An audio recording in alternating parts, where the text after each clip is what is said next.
उस दिन राजपुरा का दरबार हमेशा की तरह सजा था।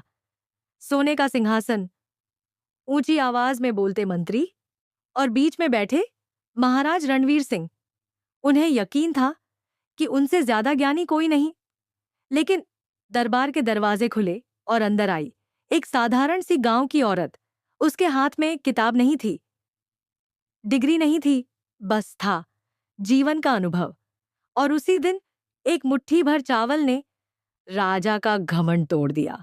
राजपुरा नाम का एक समृद्ध राज्य था। वहां के महाराज रणवीर सिंह अपने ज्ञान और नियमों के लिए प्रसिद्ध थे। उन्हें विश्वास था कि पढ़ाई ही इंसान को महान बनाती है। दरबार में रोज बड़े बड़े पंडित आते, लंबी लंबी किताबों की बातें होती और विद्वानों की प्रशंसा की जाती। लेकिन उसी राज्य के एक छोटे से गांव में गौरी नाम की एक साधारण महिला रहती थी। वह ज्यादा पढ़ी लिखी नहीं थी, लेकिन जीवन ने उसे बहुत कुछ सिखाया था। एक दिन दरबार में चर्चा छिड़ी, क्या केवल पढ़ाई ही सबसे बड़ा ज्ञान है? महाराज ने गर्व से कहा, हाँ, बिना शिक्षा के कोई आगे नहीं बढ़ सकता। तभी दरबार में हलचल हुई।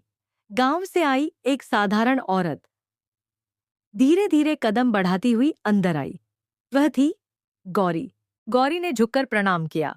महाराज ने पूछा, तुम क्या कहना चाहती हो?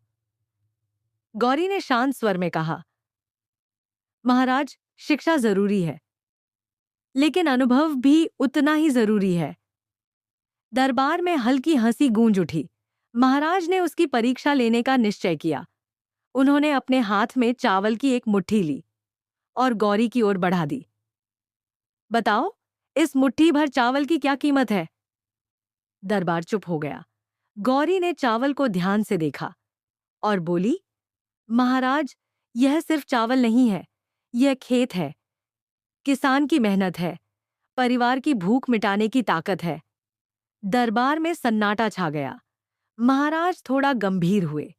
उन्होंने गौरी को नदी किनारे ले जाने का आदेश दिया। नदी के पानी में एक लकड़ी का टुकड़ा बह रहा था। महाराज बोले, अगर यह लकड़ी डूब जाए तो क्या होगा? गौरी ने पास पड़ी एक छोटी सी पत्थर उठाई और लकड़ी पर फेंकी। छपाक, लकड़ी थोड़ा डगमगाई, लेकिन डूबी नहीं। गौरी मुस्कुराई। महाराज, हल्की चोट से मजबूत चीजें नहीं डूबती। दरबार के लोग सोच में पड़ गए। शाम हो चुकी थी। दरबार में दीपक जल उठे। महाराज ने आखिरी प्रश्न पूछा, असली अंधेरा क्या होता है? कुछ लोग बोले, रात। कुछ बोले, जब सूरज छिप जाए।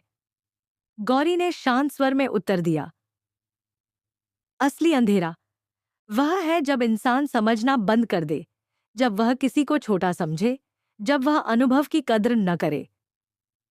पूरा दरबार मौन हो गया। महाराज सिंहासन से उठ खड़े हुए। उन्होंने कहा, आज से गौरी राजपुरा की मुख्य सलाहकार होंगी।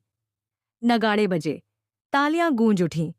जो लोग पहले हंस रहे थे, अब वही सम्मान से देख रहे थे। उस दिन के बाद राजपुरा बदल गया। महिलाओं को सम्मान मिला, अनुभव की कद्र होने लगी और महाराज ने भी अपनी सोच बदल ली। इस कहानी की सीख साफ है, पढ़ाई जरूरी है, लेकिन अनुभव भी उतना ही जरूरी है। किसी को कम मत समझो, क्योंकि जीवन ही सबसे बड़ा विद्यालय है और अनुभव सबसे बड़ा शिक्षक।